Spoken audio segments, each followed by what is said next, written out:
पुढची बातमी लाडक्या बहिणींसंदर्भातली आहे।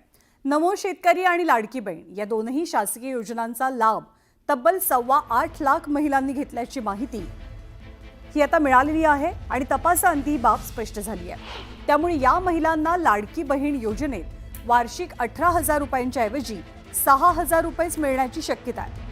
नमो शेतकरी योजनेअंतर्गत राज्य सरकारचे 6,000 रुपये आणि केंद्र सरकारचे 6,000 रुपये असे एकूण 12,000 रुपये वर्षकाठी दिले जातात। महिलांना शासकीय योजनांमधून वर्षकाठी 18,000 रुपयांपेक्षा जास्त पैसा दिला जाणार नाही असा लाडकी बहीण योजनेचा निकष नियम आहे।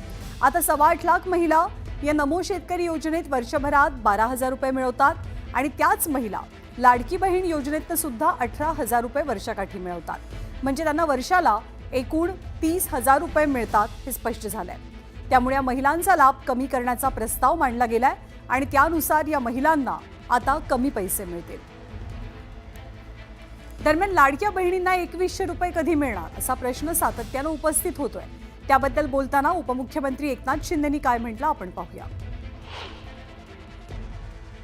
कुठल्याही योजना बंद केलेल्या नाहीत। लाडकी बहीण योजना आता 1500 रुपये सुरू आहेत आणि अजितदादांनी सांगितलं राज्याची आर्थिक परिस्थिती सुधारल्यानंतर आम्ही 2100 रुपये वस्तुस्थिती आहे।